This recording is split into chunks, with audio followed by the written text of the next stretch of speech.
আসসালামু আলাইকুম, আমি শেখ মাসুদ। আপনারা দেখছেন কিচেন টেলস বাই মাসুদ। আজকে আপনাদের জন্য নতুন একটি রেসিপি নিয়ে এসেছি।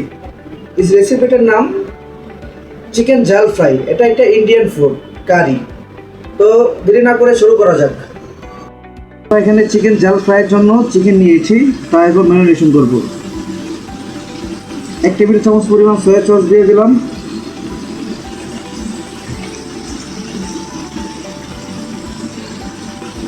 স্বাদ অনুযায়ী লবণ দিয়ে দিলাম।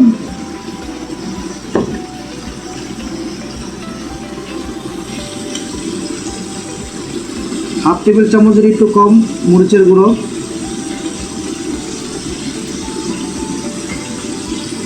হাফ টেবিলের একটু কম হলুদের গুঁড়ো,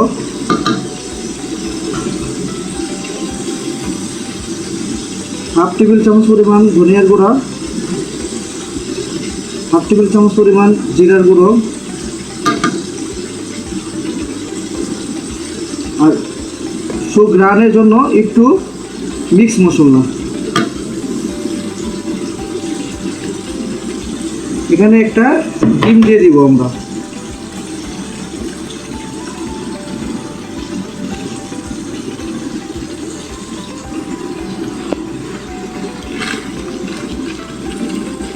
হালকা করে এখানে ময়দা দিয়ে দিব।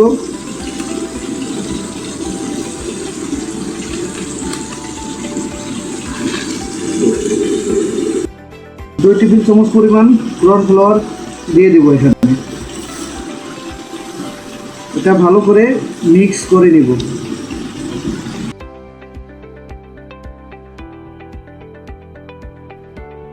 আমাদের মিক্সটা সম্পূর্ণ হয়ে গেছে। এখন 10 মিনিটের জন্য আমরা রেখে দিব। আমাদের তেলটা হিট এসে গিয়েছে, তো 10 মিনিট আমাদের ম্যারিনেশন কমপ্লিট হয়েছে। এখন আমরা চিকেনটা ভেজে নিব।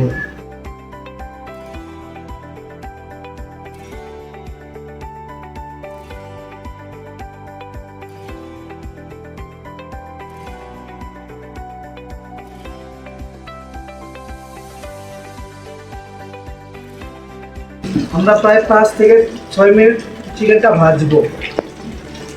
প্রায় 5 মিনিট ধরে আমাদের চিকেনটা আমরা ফ্রাই করে দিয়েছি। মোটামুটি 60% ফ্রাই হয়ে গেছে। এখন আমরা চিকেনটা নামিয়ে নেব।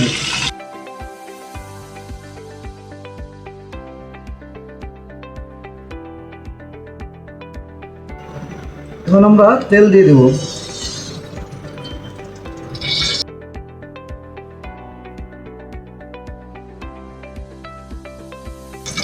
তেলটা হিট আসার জন্য 1 মিনিট ওয়েট করব। দিয়ে দেব তেজপাতা, দারচিনি,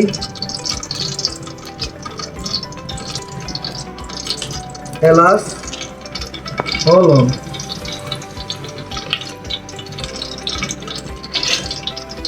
এটা একটু ভালো করে নেড়ে চেড়ে ভেজে নেব।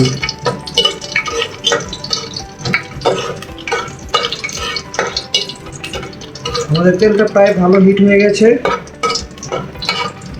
দারচিনি লবঙ্গ ভাজা হয়ে গেছে। এখন আমরা পেঁয়াজ কুচি দিয়ে দিব। আর একটা কথা মনে রাখবেন, চিকেন জাল ফ্রাই রান্না করার সময় পেঁয়াজ কুচিটা একটু বাড়িয়ে দিবেন, এতে টেস্টটা ভালো আসে। পেঁয়াজটা যতক্ষণ পর্যন্ত ব্রাউন কালার না আসছে, মানে বাদামি কালারটা না আসছে, ততক্ষণ পর্যন্ত এটা আপনারা নেড়ে চেড়ে নেবেন, যাতে পেঁয়াজটা কোনো সাইডে পুড়ে না যায়। আমাদের পেঁয়াজটা প্রায় সম্পূর্ণ বাদামি কালার হয়ে আসছে। এখন আমরা আমাদের আদা রসুনটা মিক্স করা আছে। এখন আমরা 2 টেবিল পরিমাণ আদা রসুন, মানে 4 টেবিল এখানে দিয়ে দিব।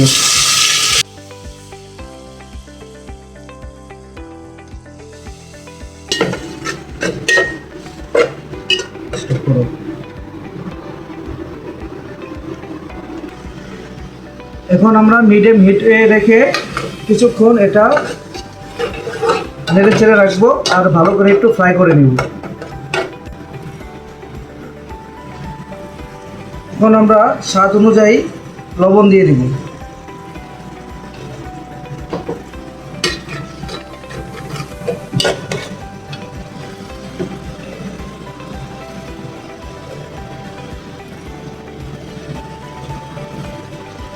2 টেবিল চামচ পরিমাণ আমরা এখানে বাদাম দিয়ে দিয়েছি।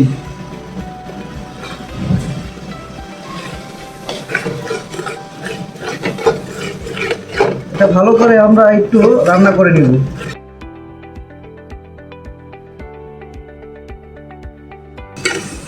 এটা প্রায় আমরা 5 মিনিট ধরে নাড়াচাড়া করে নিলাম।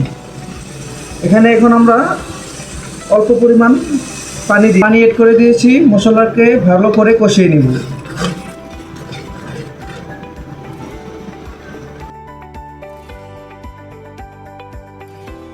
টেবিল চামচ পরিমাণ মরিচের গুঁড়া দিয়ে দেব। আপনারা ঝাল যেরকম খান ওরকমভাবে দিয়ে দিবেন। যদি কেউ কম খান আরও কম ইউজ করতে পারেন, আর যদি কারো বেশি লাগে তাহলে একটু বেশি ইউজ করতে পারেন।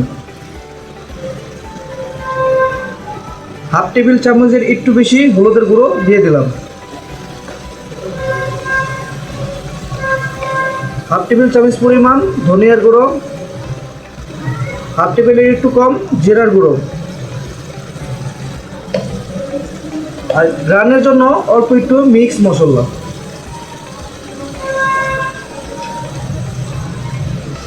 তো ভালো করে আমরা নেড়ে চেড়ে নিব যাতে মশলাটা ভালো করে মিক্স হয়ে যায়।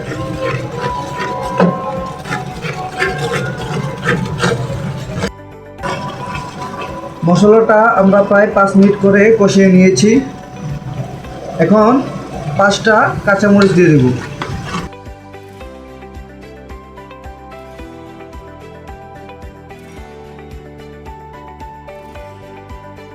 এখন আমরা 2 টেবিল চামচ পরিমাণের মতো এখানে সস দিয়ে দিব।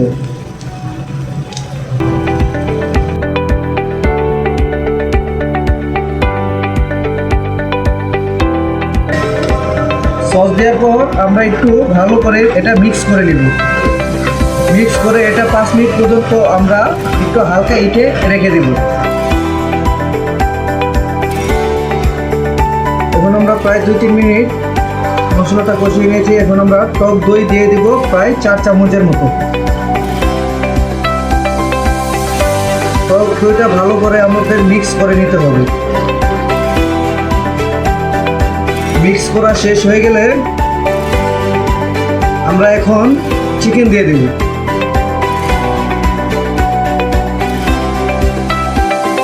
চিকেনটা দেওয়ার পর এখন আমরা নেড়ে চেড়ে নিব।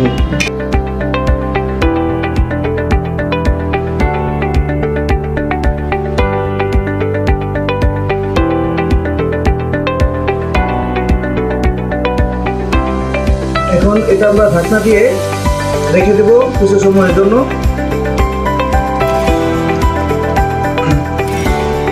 হিটটা কমিয়ে দেব।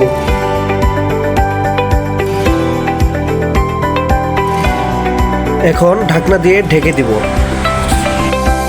অনেকক্ষণ পর এখন আমরা খুলে দেখব। যেহেতু আমাদের তেল উঠে গেছে, তো আমাদের রান্নাটা সম্পূর্ণ হয়ে গেছে। আর আপনারা একটা জিনিস মনে রাখবেন, যদি রান্না করার পর দমে রাখার পরে আপনাদের তেলটা ভাসমান উঠে যায়, তাহলে মনে করবেন যে আপনাদের রান্নাটা সম্পূর্ণ সমাপ্ত হয়ে গেছে।